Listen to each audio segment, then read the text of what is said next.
go over one more time, because I think you went through it kind of fast. You have a two-tier approach now, is that correct? That's in place? Two-tier. Well, in other words, the new hires are a different tier than the hires that are. Yes, based on the governor's, the law that he just recently signed, all new firefighters and paramedic, all new public safety employees coming into the system. The current is 3 at 55, or 3 at 50, I'm sorry. 3 at 50 is the current pension system. The governor's, the law that came into place is 2.7 at 57 years old. So not only is the multiplier down 0.3%, but the service time required is up by 7 years. There's also a cap on the amount that can be paid. There's a 3-year averaging. And then it's my understanding that the actual COLA has to be a negotiated item. But it's pretty substantial reform. And as I said, we have not loaded that into our financial projections yet, but we know that there will be savings on top of what we have placed in those projections. That also includes up to that public safety employees could also pay up to 12%. That's the limit, but it's much higher than most, because you said yours pays 9%. But it can be 12%. Well, actually, there's the difference between what retirement costs as a percentage of your salary. In the county, forget public safety for a minute, our general employees of the normal cost pay 50% and the employer pays 50%. Our public safety employees of that normal cost, our firefighters are paying 59% and the county is paying 41% of the cost of retirement, which is a percentage of whatever. But now it's limited. You can't charge over 50%. However, it can't exceed 12%. So it's those two. You can negotiate. That's the part you can negotiate. And why we're so fortunate in Contra Costa County as an employer is we had already negotiated with our general employee retiree plans this sharing of the normal cost and the COLA. The governor's plan says 3%. We negotiated with everyone except our firefighters because they're in negotiations for this at 2%. And that's what we're shooting for. So that's why it will be better than what the governor has planned. Other questions from mayors? Any questions? Steve? Well, certainly, I certainly wish you well in your election, son. We wish you well. And it's tough to kind of have a robust conversation about these things when there's an election on the line. And so I think it restricts how far one can go. But you know, one of the challenges, it's certainly what affects you, what happens to you does affect all of us, and no doubt about that. But you know, one of the places where there is an effect, and maybe you could address this, is that when we're negotiating personnel salaries on one hand, there's a claim that's made quite often. I'm sure it happens within all of our cities in different classifications that you're not paying the market rate. That you may want to pay this, but they pay a lot more, and you're going to lose those good people to those folks that pay a lot more.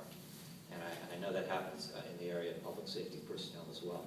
Could you speak to where your fire personnel are today in terms of as it relates to the market rate for fire personnel in the surrounding area? Are you at 50%? Are you at the average? Are you above the average? Are you below the average?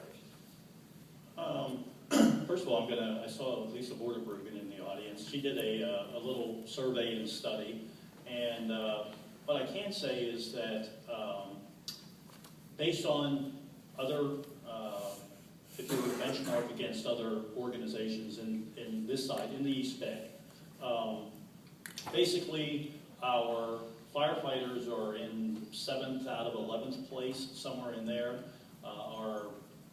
I think our engineers are 4th, and our captains are 3rd, and our battalion chiefs are 7th. So we're not, we're certainly not at the high end of the salary and benefit compensation package. And as I said, I think 7 out of 11 for our firefighters. So do you have a standard that you try to meet in terms of where you'd like your district to be? And again, I know it's kind of a discussion's happening in the midst of a crisis. I'll give you an example. At Orinda schools, we go out for parcel taxes. We don't get a lot of money from the state. And the district as a standard has said that we want the best teachers, of course, we all do. But they said that we can only afford we like to be at the 50 percentile. That's our goal. Then at the 25%, we want to get it to 50%. That's the standard that's set for the district. Do you have a standard like that that's set for all these classifications? I don't. And if you don't, well, why not? I haven't been here through their formal. Well, and federal may have a different take on it, but during the election process, when you're being vetted, if you will, by the various labor organizations, they ask that exact same question. My position has always been, I want to be at the 50%. If we can afford to be higher, that's great. There's nothing wrong with being higher. I try to stay away from lower. Unfortunately, in Contra Costa County, all pay levels are pretty much the lowest of Bay Area people. Now, fire's a little different, but that's one of the things our labor organizations are always coming to us and saying, we're the lowest paid. That's one of the problems we've been having with our deputy district attorneys and our public defenders. We're having that problem with our doctors.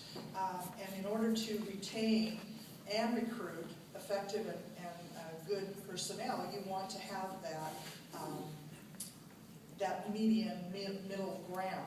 So we're going to always strive for that. We're probably not meeting that right now, but that's because we have to deal with the financial picture we're in, and that's why I would say on the average, some are a little bit less, some are a little bit more, but the majority of all of our labor union employees in Contra Costa County who are employed by Contra Costa County have taken a minimum 2.75% cut. That includes the supervisors, which, as you know, as elected officials, you do that voluntarily because of the way the law is set up. We all do that. We're paying 100% of anything that is of the health care increase, whatever that was. So our employees not only took the pay cut and paid 100% of the health care cost increases, they are also this year for the first time paying 50% of the normal retiree health care, retirement costs. So depending on how much money you make, and it impacts those who are paid less more disproportionately, if you will, because if you are at the lower end of our employee package, depending on what your classification is, those healthcare costs may still be the same for the person who's making a lot of money. Your retirement costs are less, and the percentage of the whatever the pay cut was. But we are all working under that, and that's because the revenues from our property tax form haven't gone up. Now, I love it when employees come up to the Board of Supervisors and testify, oh, but Santa Clara pays this, and Marin pays that. Well, and that's great, but we're not Silicon Valley, and I don't have the property values that Silicon Valley has right now. Mr. Twas here, our county administrator, we're happy to hear from our assessor that we are very hopeful that property tax rates are going to go up 0.8%. And we're looking at a deficit, so it's going up. And how we're going to control costs in the future, it's a little off your question, Steve, but I think at this point the board is very committed to no more payments towards healthcare costs, keeping those retirement costs at the 50-50, and if there is money available, putting it into salaries, because that then reduces our OPEB liability. Great, thank you. I will say that, again, according to Lisa's article, if you look at the per capita cost of fire protection, I believe we're 7 or 8 out of 11 for the East Bay. Just another And the unfortunate thing, and the chief will tell you that, there's a lot of firefighters who have been laid off in other jurisdictions. So people either, if you're in public safety, you want to be a policeman, you want to be a fireman. We've never had a recruiting problem. I never wanted to. We've got Chief Swayer here, we love her here. But we don't have a recruitment problem on people who want to be firefighters and police officers. Let's go. There's just 2 items. One is if you mentioned medical and making contributions. I think this lets us know the percentage and how spiking has been addressed. I said our first, we have one labor group that has started to make contributions to their medical, or increase contributions to their medical. I don't know what the percentages are, but that's not with our largest. It's not 1230 yet. But I do know that during the 7 years that this tax measure would potentially be in place, there's multiple negotiation periods and opportunities, and I know that's one of the county's efforts. They've been working on it with all the other labor groups to have them pick up a greater share of their health care costs. And I'm sorry, what was the second question? Anything related to eliminating spiking? Well, I guess, obviously, if you look at the new pension program from the governor, again, it does put a cap on. And as far as my own, a lot of the questions were on some of the fire chiefs spiking when I first got here, and that was eliminated by the board. Basically, anything that's pensionable on top of my salary was eliminated. So there is no possibility of spiking for the fire chief's salary. And there's a difference between spiking and terminal pay, and the board has addressed spiking for our other labor organizations. The reason that healthcare costs are still to be determined is because the firefighters were in contract sooner and had a longer-term contract with an opener on pension.